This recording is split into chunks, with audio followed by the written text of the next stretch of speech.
is important. And, every time I go out into the world, I see people who are suffering, who are fooled, who are socially engineered to be suffering and fooled.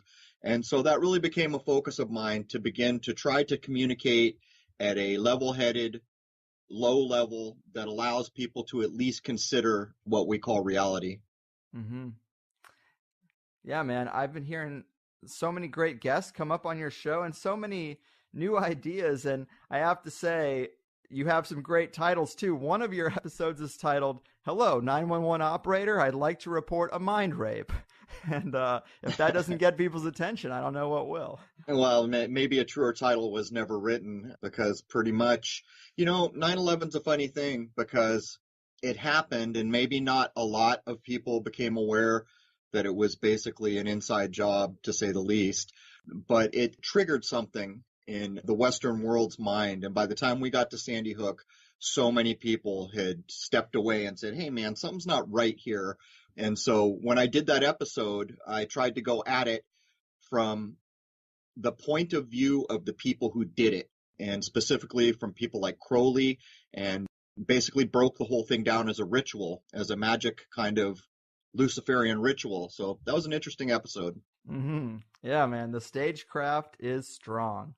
And, correct me if I'm wrong, but I've heard you mention in passing on your show that you've kind of moved away from the Hattie-Bow material. And I got to ask you why. Did something happen that made that research seem less credible to you? Well, from the get-go, the reason I initially began to look at it closely was because it was possible that the lunar wave was being described in some way, shape, or form.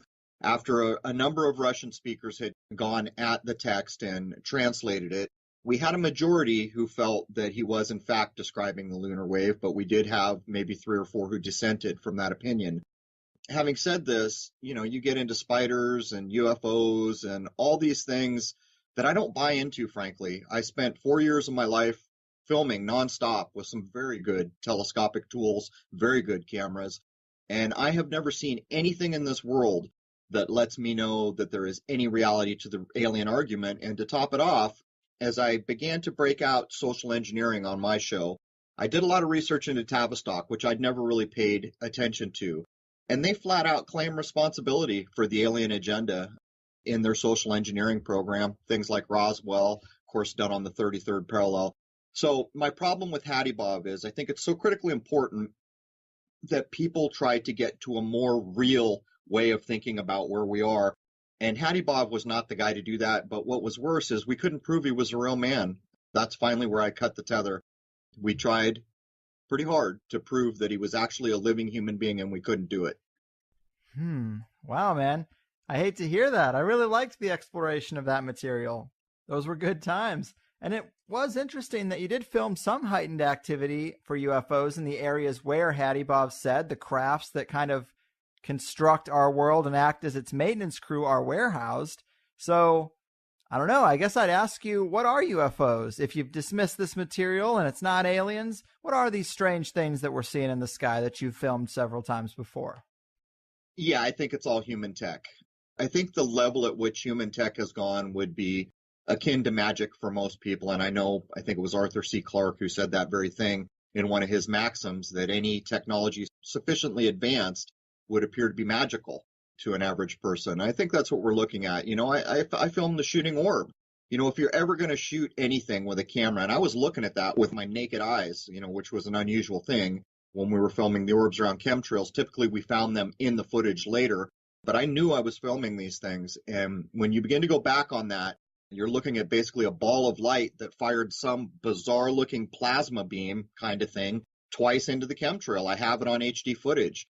But when you take all the experience over those 4 years of filming and really come back and examine it in a reality-based mind, what you come to understand is you're looking at technology. The question becomes, could it be human? Could it be something else? And I think it has to be human. And not only that, as I began to take apart satellites and realize that satellites are a lie, nobody's going above low Earth orbit. There are no things in orbit as described. Certainly not in what we call space. No one's been there. No one's going there. And if they have, it's misdescribed to us. And, we've never seen any true representation of that. But the problem becomes, people will then say, well, how do we have, GPS and these other things? It turns out that technology is a thing that most people don't understand. If we consider things like GPS coming online just about the time for the people that we get cell phones, you begin to get a picture. But what's funny, Greg, is that where College Grove shopping center is? Yeah, I do. So College Grove, like if you're on that back road that parallels Highway 94 and you're going towards the beach, there's a stoplight right when you're going to get back on the freeway to head downtown on 94. For a long time, the bushes were not trimmed, but that's a Navy installation right there. And there's a big cement wall that says when the first, and I quote, global radio went into effect. And I think it's like 1909 or something like that. Maybe it's 1913, very, very early. Mm-hmm. So when you're looking at that, how many people, if you talk to on the street, would imagine that the first global radio system was around that early? And I know that's kind of a bit of a labored answer, but the point is I have never filmed anything that is so amazing that it cannot easily and rightly be attributed to human tech. I mean, that is a fair point. When I see those orbs, I almost think they look like they're alive themselves. I guess I've kind of considered that, yeah, they probably are Earth-based, but I've thought of them more as like almost like spiritual entities in a sense. The way the ancients used to say they'd see warring gods in the sky. I mean, I'm kind of like, are these orbs the manifestation of that? I don't know, of course. These are just guesses, but they seem more alive than technology to me, don't they? No? Well, they're steered. I can tell you that they are steered. Okay. They're controlled. They are controlled. The one that I filmed going into the chemtrail and firing its little whatever it fired a couple times, it's going against the wind. You can tell this by watching the direction of the chemtrail being pushed south by the wind as the orb comes straight down into the chemtrail and begins to veer northward and then, of course, changes its trajectory a couple times. That's flat out. The thing's being steered. It's intelligently controlled. But the question becomes, I mean, are there little green men in that thing? And I just don't think so. I mean, they almost look like plasma to me. They look like a lighted little plasma thing. But we've got people who have filmed similar things being dropped out of planes, military planes, where chemtrailing is going on. And I just, if anything had ever got me to the point where I was going to say, wow, is that extraterrestrial? It probably would have been that shooting orb. And ironically, it's in our atmosphere. Although almost everything I have filmed, well, let's cut to the chase. Everything I have filmed, in my view, is in our atmosphere. You come to a point when you know your equipment, and in my case, I even called optics experts and got the value of a pixel at so many thousand miles away from me, this kind of thing. And I began to calculate these things out. At one point, the Huffington Post ran an article, and they got an FBI expert, and they got the head of MUFON, and they started taking apart one of my clips saying Crow doesn't know what he's talking about. This is clearly a satellite he's filmed transiting the moon in half geosynchronous orbit, which is roughly 11,100 miles, something like that. Geosync would be 22,000 miles by the NASA game. Anyhow, so I dove into that, and I went and I got an optics expert, and we measured the pixel in the frame for video, for the exact camera I was using, for the exact telescope I was using, at the exact focal length I filmed. And what we found is that if we accepted what the head of MUFON and the FBI said, that this object would be like 3 times the size of the ISS, which doesn't exist. But my point is, these are nonsensical things. It's far, the simplest answer is usually the one you should go for. The simple answer is that it's a hell of a lot closer than we think. And it's probably one of the things up there substituting for, the satellites we were told were orbiting all over the place.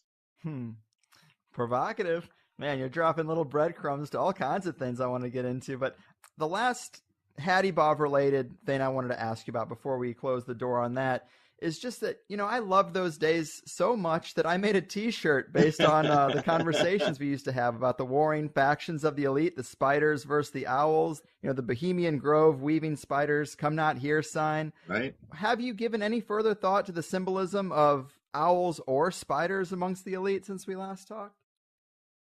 Yeah, in a way you can kind of, maybe I haven't really dug in as a main focus, but I can tell you this, we can kind of see, or at least in my mind, I kind of think of it like this way. And, maybe off the top of your head, think of the bassist of the band The Who that supposedly died in in Las Vegas doing cocaine. You know, he always had a pin that he wore. It was a spider pin, and they have songs called Boris the Spider. It almost looks like the spider faction is maybe the younger, kind of more modern Hollywood, and that the owl is these old white guys, like you would see at a Bohemian Grove if that was a real thing. Like you might think of these old Republicans, you know, 2 decades ago sitting in a smoke-filled room. That would be more my envisionment of what the owl is symbolizing. These old, cantankerous white guys connected to old Europe and the monarchy and this kind of thing. Where the spider owl symbolism actually breaks down in finite detail, I'm not sure. I've talked to a few people, but I think we can see the symbolism in that way. Mm-hmm. Yeah, it's a fascinating thread for sure. I love trying to unravel and unpack the power pyramid and what factions might be going up against each other in this Game of Thrones style narrative. Yeah, well, for the average person, you know, it's not that hard to decipher, at least in a way you can think about it. Think about the band No Doubt. So there's a young band, kind of a young Hollywoodish band. And of course, you know, the people in there have gone into movies and making clotheslines and perfume. They're in that kind of Hollywood jet set. And they wrote a song called Walking in the Spiderweb.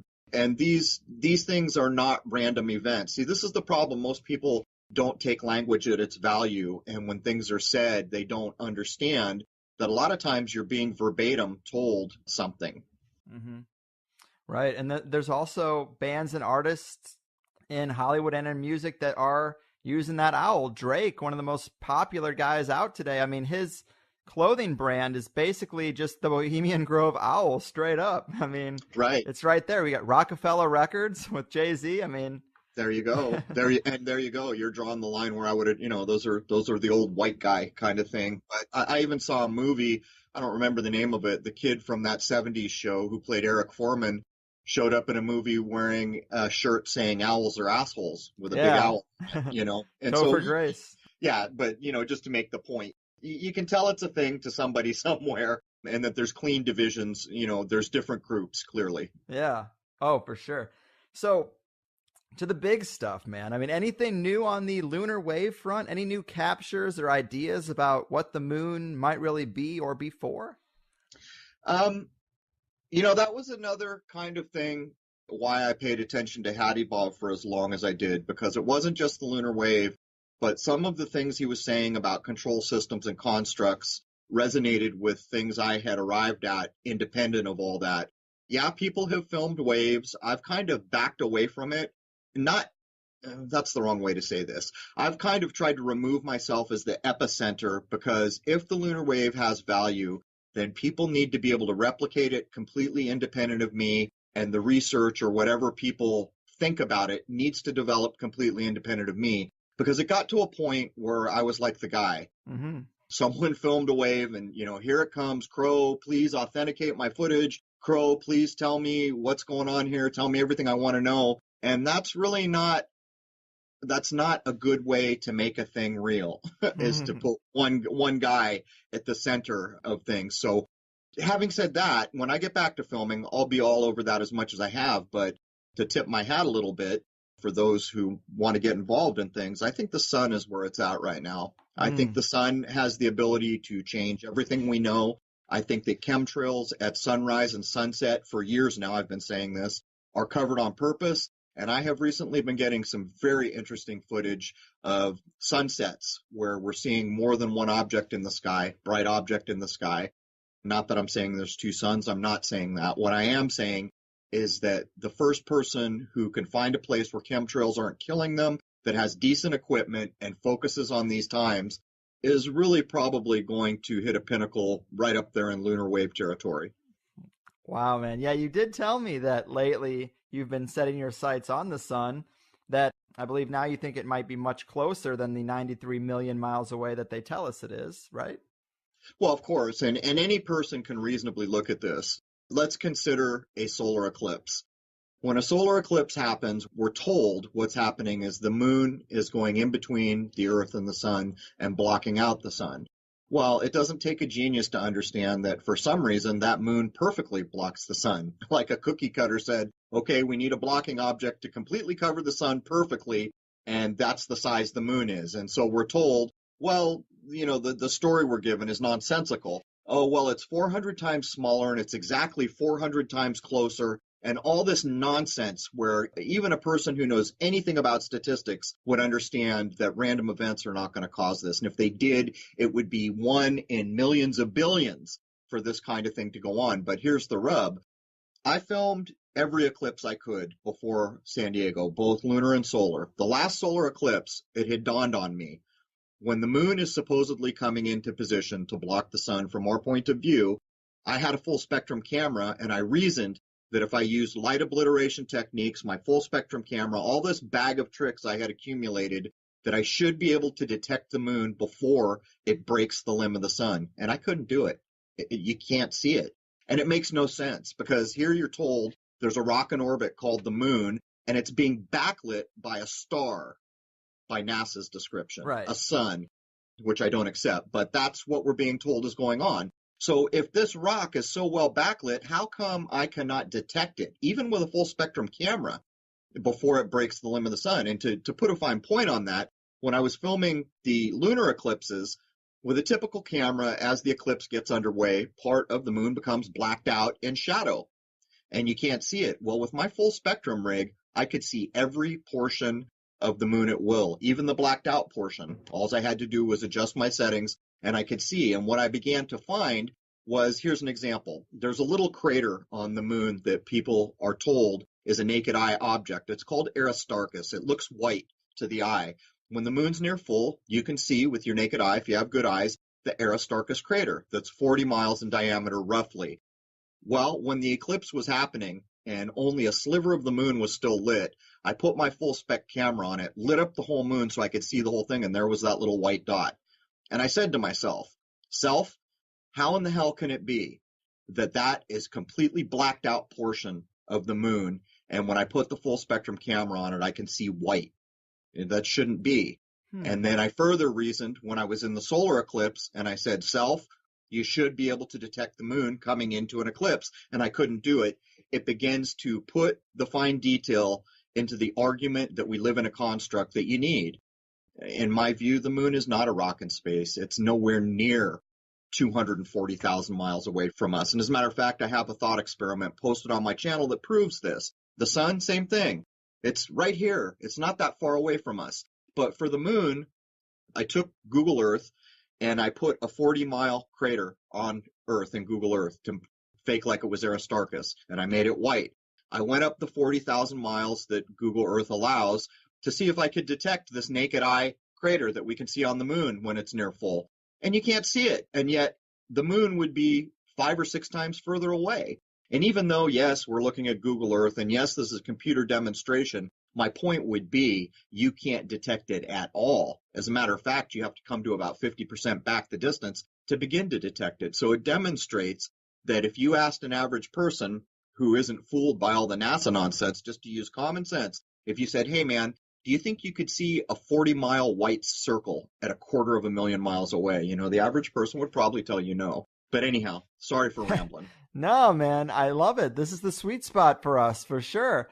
And that is pretty fascinating that you say you don't see the moon coming into a solar eclipse. That's right. I guess you could try to say it might be because of the sun's brightness blinding it out, but I see the moon pretty clearly in the daytime quite often.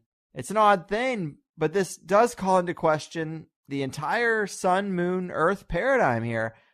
Another new idea I keep hearing about that sounds so weird that I wanted to get your opinion on is if you would put yourself in that camp of people starting to think that the moon is actually giving off its own light rather than being a reflector. Yeah, it is. Wow. You can probably demonstrate that to a logical degree. Unfortunately, you're going to have some very smart people, maybe people like Eric Dollard smart, that would begin to be able to describe that. You see, because the problem here is we live in a science-based world, but unfortunately what science is it's the chain link fence that's keeping us all confined. It was made to allow us to do certain things that are very helpful, to have a car, to have a refrigerator, but it was also made to keep us from going beyond a certain point. Why the hell are we still burning fossil fuels after all this time? Well, science is part of that problem. Yeah. Any number of things, and even more sad overtoned way, science is a bit of a religion now. Like when you come into a scientific group, which I have done, and you challenge NASA, they're not going to talk to you. They're just going to call you a silly man and ignore everything you say. Well, you see, this is the programming of science doing this. Science should be dictating that anything we can question should be questioned. And yet this is not what we see. And when you listen to very brilliant men like Eric Dollard, you listen to the description of the sun he'll give you. You know, it's hollow. It's possibly poking through to another dimension. It's what allows radio to work. All these things he says about it. And before I ever heard that man talk, I was already keenly aware that there's a direct correlation between everything that lives here in the sun, and there's a direct correlation between the contrived construct that we live in the moon, and some kind of a control system manner where these are like almost like a battery, the positive and negative poles on the system in a way. I love it. And you mentioned to me something about images of the sun with a black dot in the center of it that seemed to have people skeptical. Well, I started to see these almost 2 years ago, and the problem is that people were sending me still images. The problem with a still image is, first of all, you can't really rule out lens flare ever when you've got a still, unless there were multiple stills taken and you could see the lens flare reacting to the angle of the camera. But I have, over this period, seen many videos where there's more than one object near the setting sun, and I would say at least 6 or 7 cases I've seen a black dot. Now, the problem with this becomes you don't know who shot the video, and it's not that hard to edit a black dot into anything. But then finally, not too long ago, I saw someone who had like a P900, this new popular camera everyone's using, because you can zoom on the moon as if it was a telescope almost with just the camera. He zoomed in on a black dot. And the crazy thing was, you could see the sun, you could see the black dot. There was a pond or a lake in the foreground that was reflecting the image. The black dot was over the sun in that reflected image. And when he zoomed in, it almost looked like this bizarre pixelation, like this illuminated pixelation. And while I'm keeping all this in my mind, you know me, I got to be the guy. I got to go out and I got to see this for myself.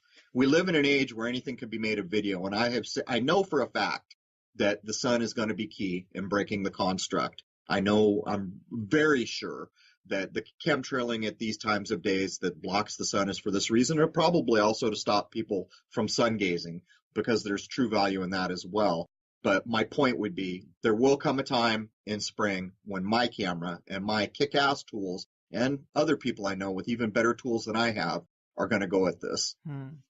Yeah, that becomes an interesting question, because there does seem to be benefit from the sun's light, of course, vitamin D, as well as this sun gazing trend of people looking at the sun at certain states and almost feeling like some type of energetic photosynthesis equivalent in a weird way. But that kind of shows that the sun has some positive aspects, or that it might not be necessarily man-made. But then I've also heard you talk about this NASA fake sun patent that seems fairly interesting. Well, I was watching some other people break it down. I've been aware of this for a long time, and then not too long ago, I don't even remember who it was, someone had kicked a video over to me showing that they had patented, an artificial star. None of these things would surprise me. Even, when we see the light of the sun going down on the horizon, I have wondered for a long time, am I looking at the physical object we call the sun, or am I looking at the displacement of its light? And people could think about this a little like this. Like if you have ever been in a restaurant and you see a straw in a glass of water, the top of the straw you can see, but when it goes under the water, it's like displaced. It's no longer connected to the top of the straw. This kind of refraction or displacement can happen anywhere that light happens. You have to have the right things. And I've wondered for a long time if this is what we are seeing with the multiple objects filmed at sunup or sundown, is that something is refracting the light. What got me on this path was I had my hydrogen alpha solar scope out, and I filmed what looked to be a reflection of the sun, roughly 2 sun widths to the left and 1 sun width up. I did this twice. It was in the exact same spot. On another occasion, I have my full spectrum camera on my 8-inch telescope, and I was filming the moon, where I went about 40 or 50 degrees away from the moon and found a bright area in the sky that looked like it was reflecting the moon's sunlight, or the moonlight. And so these ideas had always been in my mind because I've said for a long time, there's a hard, fast barrier between us and space. This is probably part of the reason why, all these supposed rockets that are supposed to be going there are not going there. It's hard to know for sure, but we can demonstrate that it's there. So I kind of lost the thread on the original question you asked me. Oh no. Just sun stuff. This, is it fake? Is it real? Well, let me just address that, because so many people get to a point where they start saying everything's fake, and that's really not a good way to look at it, in my view. It's simply not what you've been told it is. That's a better way to look at it. When you start to think, like in Buddhism, I studied Tibetan Buddhism for a long time. I've studied many religions, but there's this idea that everything is an illusion, and I think it's a valid idea. Take, for example, let's say that the moon is not what NASA told us it was. There's your illusion. We all believe it to be this thing that it is not. Therefore, we're living in an illusion with regard to the moon. But my point would be, people get to this point where they think it's all illusion, but you got to always come back to reality. If you step in front of a bus and you get hit, it's going to kill you. And that demonstrates something to you. So I would just strongly urge people, wherever they stand on these, these ideas that we're expressing, is my point of view is that those things are there. They're just misdescribed, but they're misdescribed by intention. Mm-hmm. Yeah, more just a deceptive construct rather than fake. But if not a gigantic nuclear furnace, it's tough to know what it is. I think for me, these questions, I look at the moon, I look at the sun, and they're kind of so big that it's hard for me to find real conclusions about. But one convincing thing is when I'm out on the ocean and I see the super bright sun, and it has this hot spot on the ocean right underneath the sun. And a lot of people have pointed this out in videos that it's suspicious. But think about a flashlight against a surface, the beam of a flashlight. As you get closer to it, it gets more concentrated. And as you pull out, it gets more broad and kind of covers the whole area. And I think you would expect a sun 93 million miles away to not have that hot spot. It almost looks like like the type of shadow that I look at that and I'm like, there's the clue that it's close. At least to me, that's probably the best case anyone could make. What do you think? Of course. I mean, if you take the description you're handed, everyone's seen the pictures. You can go to weather.com and see them where there's a sunspot and they put the Earth is this size. In other words, this tiny sunspot on the sun is bigger than the Earth, or 4 Earths could fit in that. When you start to think of your flashlight being that size, it's impossible. If you took a spotlight that size and then pointed it at something so tiny at a distance, you're just going to light the whole thing, whatever portion is lightable. But that even sets aside the idea of coming into the atmosphere, leaving a vacuum of space, and all this other nonsense that we are told, whatever that barrier is between what we call space and our atmosphere. These things prove a common sense thing. And the power of the system we live in is to make people believe things that are so ridiculous on the face of it, but they've been told it over and over and over since the day they were born, that they can't question it anymore. Many of the things, like the sun is a good example. For someone to say the sun's a hell of a lot closer to us than 93 million miles, the average person's going to roll their eyes. This is the system protecting itself in the lie that we have been constructed into. And a lot of people will go at this and say, well, why did we get lied to? Well, you can think of basic reasons, like to deny someone the knowledge of knowing where they exist. That deprives a human being of almost everything. To not even understand where you exist denies you really much ability to know where you're going to go, where you've come from, the things that are even possible in this place, because you don't even know what this place is. Mm-hmm. And you can demonstrate this in any number of ways beyond that, going back in history. Why is the Jewish calendar now 5777? Why is the Muslim calendar, wherever it is, why are we at 2016? You can see the construct of it all. Hiding time, hiding how, put it this way. How is it possible that this many human beings can exist? And supposedly nobody knows how long we've been here. Nobody knows how we got here, and nobody knows why we exist, what we're supposed to do while we're here. These are the things that really, really demonstrate the construct. Well said. And that does get at the big question. I mean, how have your thoughts on the earthly environment evolved. I've heard you say planet on the podcast a couple times and then correct yourself, saying that you're trying to kind of take that word out of your vocabulary. Does that mean your needle has moved closer to the flat earth in recent months? Well, I'm never going to join the flat earth because, look at it this way. If the flat earth was correct, and it's been around for, I think, a couple hundred years, then that means that it was created to be a stumbling block to a group that could be infiltrated or disinformation or whatever. Besides that, I don't join groups. We live in a construct. We live in a construct that has a hard, fast barrier between what we call space. Space is also misdescribed, and our atmosphere. As a matter of fact, if the average person goes to look up exactly where space starts, if you look very long, you'll find all kinds of different explanations of where space starts. What's it called? I'm getting it wrong. The Carillion line. I can't remember the name of it, but there's a line that's a Russian word that kind of tries to mark it at one place. But my point is, you can see all kinds of these definitions for where space starts. How is that? How is that? That should not be a thing. Not only that, I was a radio operator in the Marine Corps. We used to bounce radio waves off the ionosphere. We were told. We were also told we bounced them off the moon. But as I began to consider the ionosphere thing, I started to think about, well, if we're bouncing off the ionosphere, how can we bounce off anything further? And there are people who will come back talking about frequency and signal strength and all these things. But to set that aside, if you go look up the definition for the ionosphere, in some cases, you're told it starts 30 to 40 miles above our head, it fluctuates, and goes 1,200 miles high.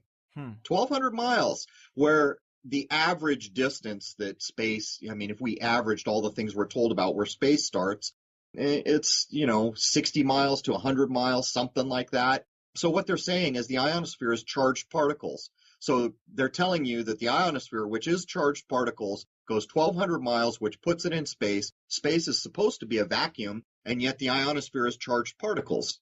So you find these things. It's a bit like, not too long ago, I saw someone point out that Neil Armstrong's moonwalk suit had been, curated in a museum.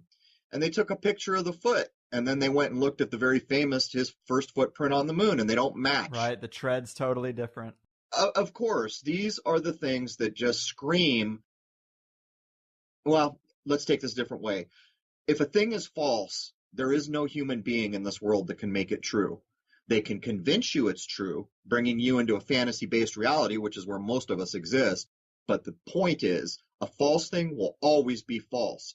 And if it is false and being played off as true, that truth will die under the weight of its own details. And that's for all falsehoods. Mm-hmm. And, that's what we live and die by in the media cycles these days. Right. We really don't know anything about our environment. People think it's all been discovered and it's all been categorized and the investigation's over, but it's pretty common knowledge that 97 something % of our ocean is still unexplored. That's supposed to be the easy part.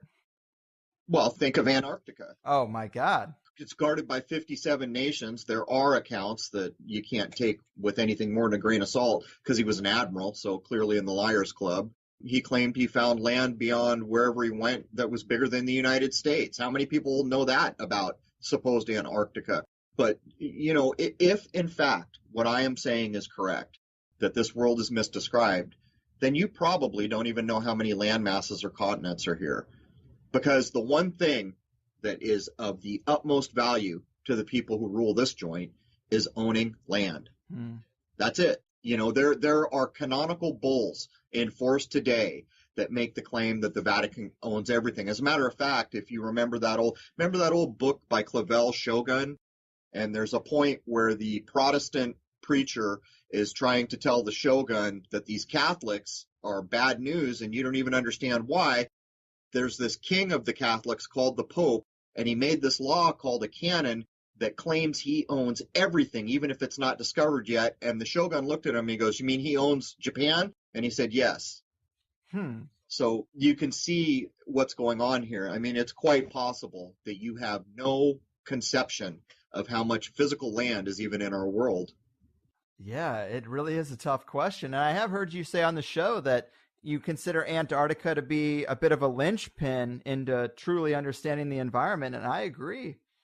Of course. Anything that's guarded that heavily, that's named after all royal people, that every once in a while they pull the prince of the British royal house to get his photo ops standing at the supposed South Pole, which doesn't exist. It's all this nonsense, and you get to a higher adult mind where you can instantly detect that the ring of truth is absent. Unfortunately, this doesn't give us all the details we'd all like to have, but it does allow you to start from a real place, understanding you've been lied to.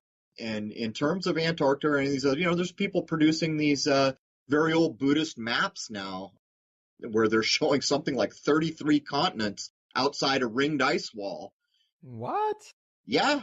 The funny thing about all of this is that when people begin to talk about this, you generally see a couple of groups emerge. The spinning ball globe people who want to call everyone who considers the flat earth idea an idiot. The flat earth people who want to consider all the spinning ball people idiots because they just can't see the truth that's right there in front of their face.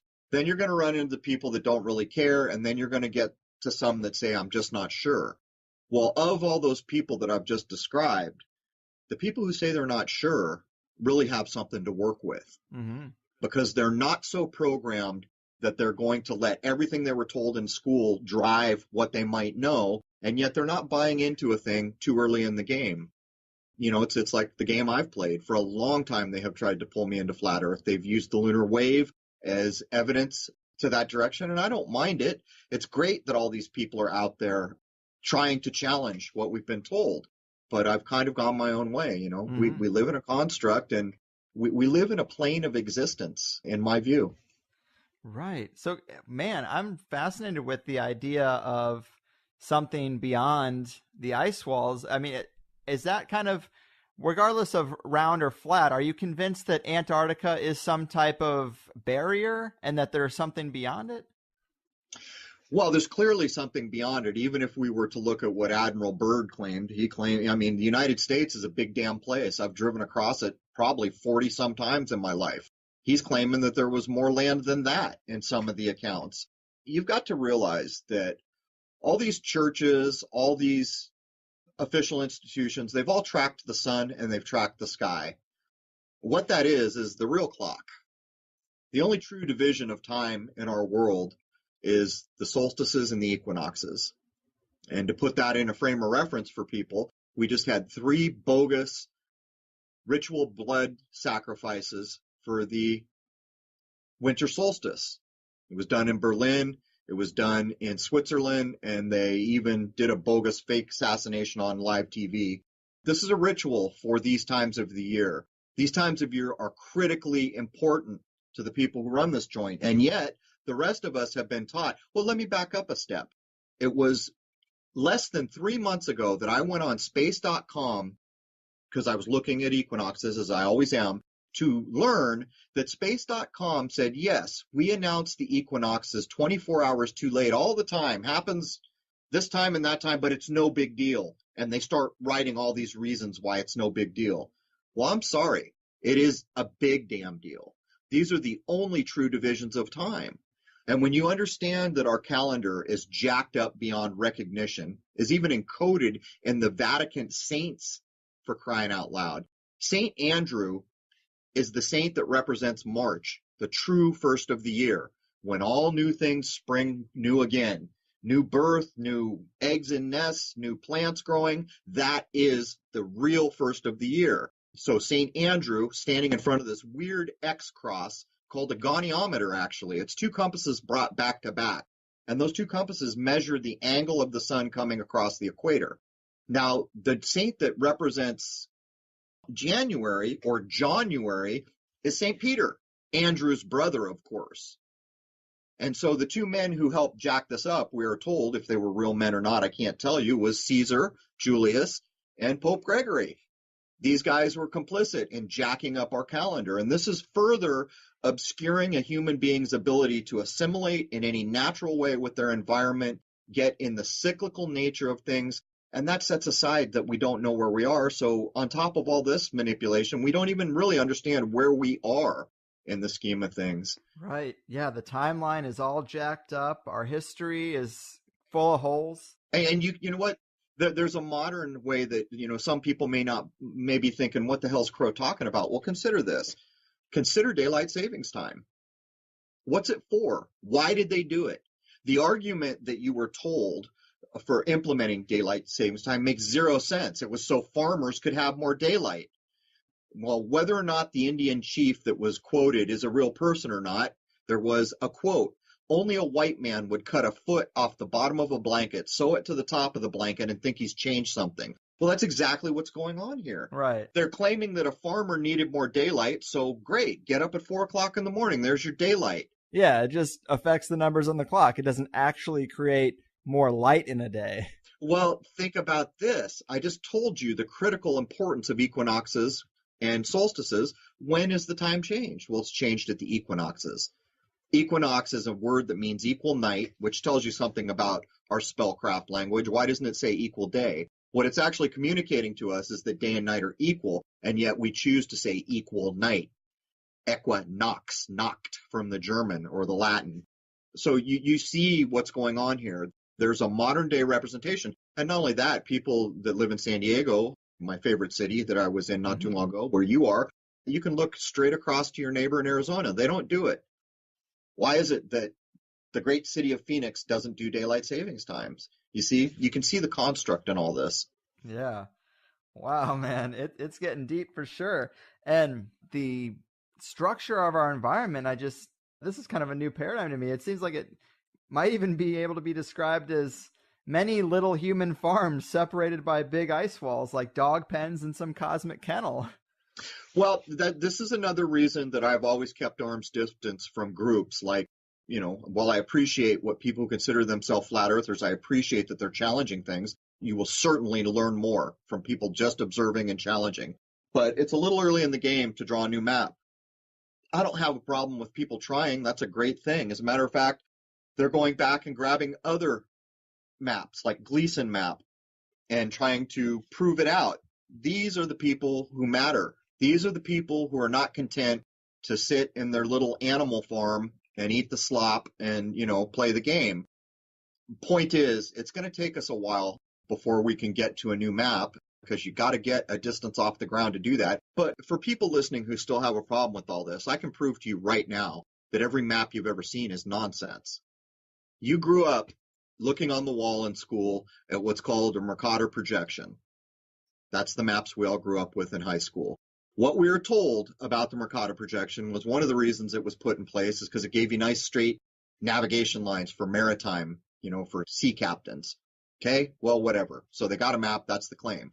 What most people don't understand is that it grossly deforms the size of a landmass. One of the side effects of what they do is to make all the tiny European ruling class nations where the royal families come from look much bigger than they truly are. Yep. And the third world areas shrunk down. That's just one of the side effects. But now go look at a Gall Peters map and put it straight next to your Mercator projection. Anyone can go online and put them side by side. Well, which one's right? Well, if you're a logical human being, you will come to the conclusion that a logical human being will come to. Neither one of them's right. Because there's not just a Gall Peters, there's also a Peters, there's all these other projections. And what they're telling you is, well, this is the best we can do, guys. Give us a break. It's a globe. How can you possibly take a globe and cut it up and put it on a flat surface? This is the argument. Well, first thing I'd ask you is, really? Is that a true argument? Is that truly the argument? You also told me we went to the moon. I can prove beyond the reasonable shadow of doubt that is nonsense. Mm-hmm. I can prove beyond the reasonable shadow of doubt that rockets fall into the ocean. Anyone who looks at these things can know these things. So getting back to the maps, if you're a logical person and you put 4 or 5 of the modern projections, and there are some very modern projections where more people in the recent era went at it to solve this math problem or that math problem. But when you look across them, you can only walk away knowing one thing. You have no idea what the land masses of this world look like. Right. That map manipulation is huge. I've also heard someone talk about how the way they show us the map, the way you read a book, top left to bottom right, they put the European nations on top because there is a psychological component to North America and Europe being at the top of our flat map, when in reality, if this is a globe and a ball that's just floating around in space, there really is no top and bottom, yet you'll never see it depicted any other way than United States and Europe on top, and yes, much bigger, when in reality they've shrunken Africa down way more than they should have. So they say. Yeah, it's a crazy thing, but it's not really arguable. Any person who wants to use their higher mind and logic will understand they really don't know what any landmass in this world looks like, that they have not seen shot from a plane at 70,000 feet. Not only that, you can put the made-up nonsense NASA Earth from space. There's a couple of them you can put right next to each other, and you can tell one of them, the land masses are way bigger, the other one's way smaller. Not only that, someone recently took the blue marble photo, which I have said for, I don't know, as long as I've had a telescope. In the modern, since the 2000s, I've been saying the blue marble is just an artist's rendition. It's a construct. They went in with a very critical eye and they circled and squared all the cloud formations that were duplicated using a cloning tool in, something like Photoshop. It proves that the blue marble is just nonsense. Mm-hmm. But to get back to the point here, what were we talking right? I wanted to make a point right before we got to the Gleason map. Gosh dang it, I lost my train there. Yeah, just the way they manipulate maps and the way we see the world, and that it's impossible to really know. I think that's where you were saying. Yeah, it is. And this in itself logically tells you something. How can it be in the modern era, with technology at such a high level, with planes that we know can go 70, 80,000 feet in the air, that we don't have a real map? How is that possible? Right. Well, I'll tell you how it's possible. You live in a construct. You've been conditioned your entire life. That's what school's about. School is about nothing more than to tell you how to get along within the system. But at no point in school were you ever told anything true about the system. Mm-hmm. And that's the sad truth. Recently, on the tail of the Tavistock work I did in social engineering, I was telling people you should go back out. Every high school in America's got Animal Farm on offer for its young people to read. And these books, 1984, Animal Farm, The Brave New World, those books were all written by people who had direct connection to the psychologists who created the Tavistock Institute, which are responsible for a lot of the social engineering. But if you go back with a clean eye and you read Animal Farm, I'll tell you flat out, that's exactly what's happening to everyone in this world every day. You just need to understand that when you were first handed that book, you weren't told the right context. You were told this is a sarcastic lampooning of the modern condition or some nonsense. Mm-hmm. No, what it is, in the terms of Brave New World, is a blueprint for what they want this world to be. It's a freaking blueprint. Yeah. Animal Farm is how they do it. 1984 is a very dark kind of view of what they're aiming for could look like. Mm-hmm. And this is what's going on. Yeah. And so far, we've obviously dissected the models served up by the elite and said that, hey, there's a lot of problems here, but it might be confusing for some listeners. Is there any type of mental picture you could paint about what you see the sun, moon, earth system really looking like, how it really operates? Do you have any kind of clear picture of the construct? In a way, but maybe not so much in a way, it's problematic for people who are just looking at this in passing. The stars are not hundreds of thousands of light years away.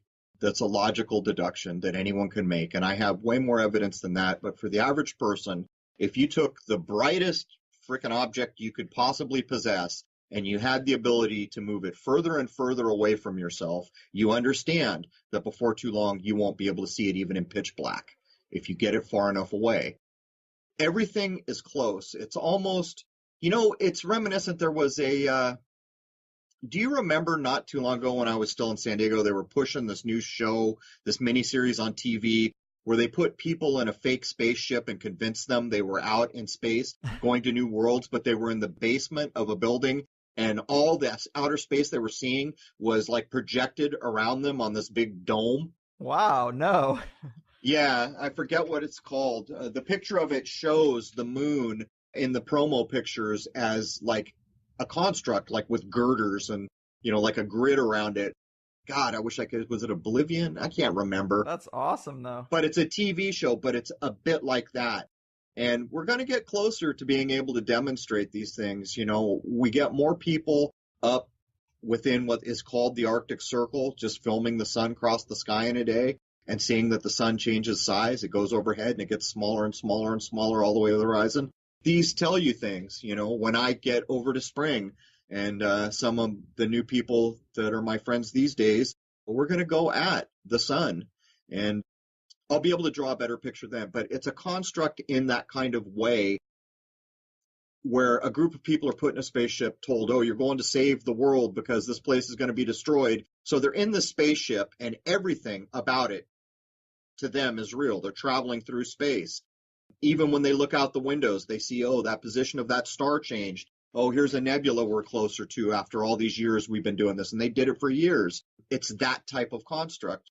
The wool has been pulled so firmly over your eyes that you almost build your own illusion for them because of the school and all the things you've been told. Mm-hmm. With a globe in every classroom and a map on every wall. That's right. And that should tell you something too. Think of the earliest movies. Why was it that RKO pictures? I have as a matter of fact, one of the articles I wrote for you was about the weaponization of music, and RCA had a lot to do with that. And those early RKO, RCA pictures, which was all weaponized, part of the problem, corporations, they were showing a spinning globe with a plane going around it and a radio on top of it. And then we got into Universal, same thing. They got to keep putting their false construct into your mind, and they will never stop doing it. MTV did it. MTV picked up with the Moon Man to get the young hip generation to buy into the whole moon landing thing. And not only that, the globe models come out where it shows the land masses right how they want you thinking about them so that you're just lost in space for most of your existence.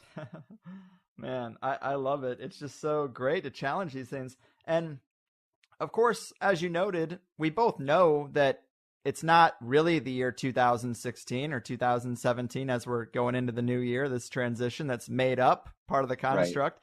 Right. Is there any way to actually date this environment or know how long humanity's been here or what those early chapters of our story or this plane story might be? Well, I will never accept that there are not human beings alive that know the whole story, and that's a big part of the reason why we're all told nonsense our whole life. I would suggest you could go grab a rabbi. I mean, they're at least up to 5,777 and say, hey, dude, I'm a goy. I know you don't look on me as equal, but maybe you could tell me, where did we come from? Why did you start counting only from 5,777?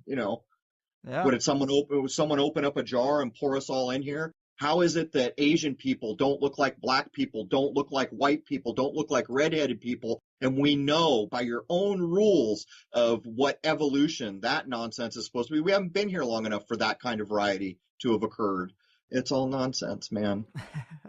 I'm with you on that. The races do seem just too different, and that's not a good or bad or a moral judgment of any kind. It's just a totally neutral observation that they just seem too different. They are different. Some of the white rulers in Europe, really treated black people badly. Yeah. Not just the whole slavery thing, but even in the modern construct of Hollywood, how they're always made to look unimportant or ridiculous. And yet those people, if we wanted to take the stories about the Zulu Wars, those people were living in concert with the land. They were living in a sustainable existence. But for these other people, these European rulers, they didn't see any castles. They didn't see any, monstrous building and cantilevered architecture and suspension bridges. So clearly these people were less. Well, look where we are now in this world where trying to live in simpatico with the environment, getting back to sustainability. And yet those people all the way back there were doing it. So it goes to show that, yeah, we're all different. Right now, China is taking the United States' old role, and look at how savvy the Asian races are to the technology of the time. Mm-hmm. You can look at any given group of people and understand that the gifts in that group may be unique to some degree. Yeah. And to get back to space for a minute, it seems like you've been saying that your latest conclusion is that space is water. Is that true? How'd you arrive at that? I suspected it for a long time. It's a funny thing to try to communicate it to people because the average person who saw the 2012 lunar wave footage probably looked at it once or twice, and that was that. You've got to realize there are those of us out here who have looked at everything that's been captured.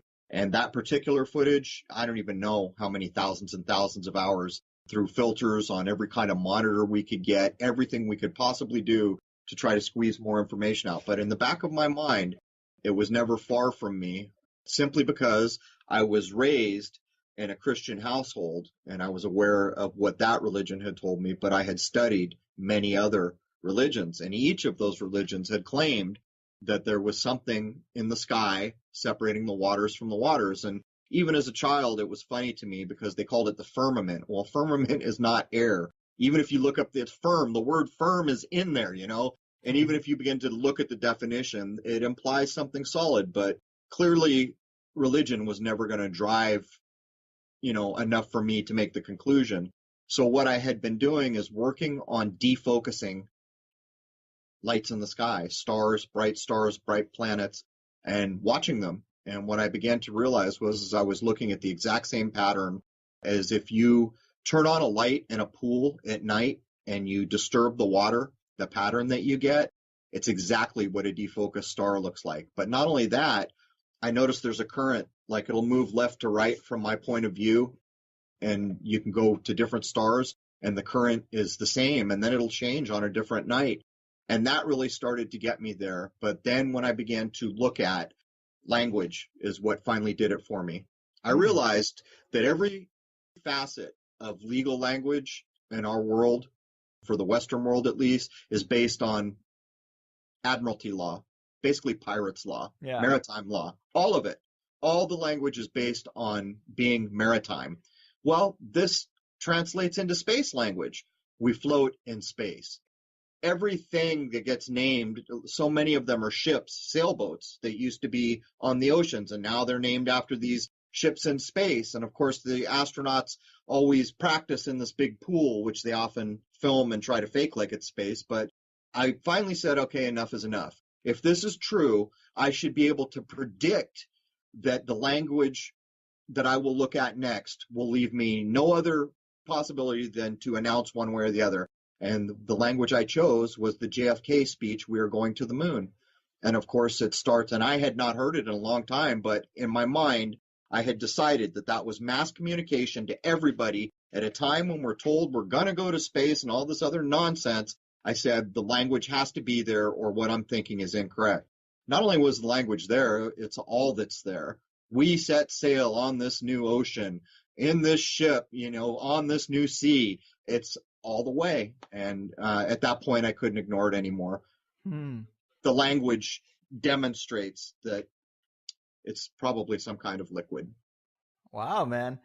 Well, go for anyone who doesn't think that's enough language, go look at the first verse of Yellow Submarine by the Beatles. You ever think about why they're saying we all live in a yellow submarine, you know, and they show you this cute little cartoon, so that's where your context is. Oh, there's the yellow submarine. Well, go look at the first verse of that song. What are they talking about? We go up to the sun until we find the green waters and the way, or whatever that is, you know, something to that effect. It's everywhere. Once you get into the mindset, and after I announced it, I see it everywhere, man. It's painted on the walls, for crying out loud. Right. And didn't the Doors have a song? Jim Morrison, of course, his dad was an admiral, I believe, who set up the Gulf of Tonkin. Who started Vietnam. Yeah, exactly. Yeah, Jim Morrison's father is the reason for the beginning of Vietnam. You know? And didn't he have a line about rockets? They don't go anywhere. You know, now that you mention it, I think I had heard that. I wonder if I even said it. I just don't remember at the moment. Yeah, I mean, there's definitely a lot of lies out there. And this idea that space is water, it definitely does put a different spin on that term lunar wave, doesn't it? Yeah, it absolutely does. But, you know, I often say things like when I was initially trying to describe lunar wave, I was using the word hologram, and I came to regret that pretty quickly. Then I started to say facade, and then I regretted that pretty quickly. So I went to very literal language saying, in my view, the moon is not a rock in space, much closer than we've been told, and probably emanating its own light or producing its own light. So when we get back to these other things we're talking about, For rockets, well, before I get off that, we're talking about music. I mean, anyone could go listen to songs like the Chili Peppers, Space May Be the Final Frontier, but it was made in a Hollywood basement. But one thing I had done is go do a search for all the songs about the moon and just start perusing through the lyrics, and you'll be very stunned. Think of the song Paper Moon. They're all talking about this illusion, and quite often sleep or death are wrapped up into it. Right. That is also often connected. So I could do this all day, but I got to let you go eventually. As we're wrapping this up, it's been a crazy year, 2016. Just to try to pull some of these threads together, give us a little synopsis of your 2016 review, or how you would assess the workings of the agenda and the state of the awakening. Do you see us maybe going uphill or down from this point in 2017? I've chosen to use my mental abilities to form reality in a positive way. The last episode up on my show is basically stating that people are catching on to the age of deception. And I have a guest there who, within the last year, woke up to the things that I talk about on his own, having seen one of my clips, and then said, wait a minute, how can that be true? Going on his own path. This is what I can tell you. I have referred to 2016 as the year of the hoax. I refer to the modern age as the age of deception. But there's something further. The age of the hoax might be better described as the age of the hex. Words are so important. People need to get into the habit of looking up the definition of words and the etymology of words, so they better understand the spells they're casting with the vibratory tones we call language that they create. So these hexes that are being perpetrated against us by the ruling class of this world, whoever that might be, certainly the royal families, certainly the British crown, anyhow, people are getting to a point where, when I first started talking about these things, I took flack like I was a Marine in a gunfight. I mean, it was unreal. People were upset. It's changed. There's not many things I can say now that people might not dig it. They might get a little unhinged, but they're not coming unglued in the way they used to. So this is what I will say. We have reached fever pitch with these hexes, hoaxes, and they are driving the majority of our populations into an animal or lower human mind, just like the deer in the woods. Human beings don't need to be that way. Human beings have vast ability, and that's what's being crunched down. But it's not just what they're doing. They're casting spells in a way. So that's what I would say about the 2016. And I would also say that the only mind that is completely lost is the certain mind, because a certain mind has no ability to grow or change or shape.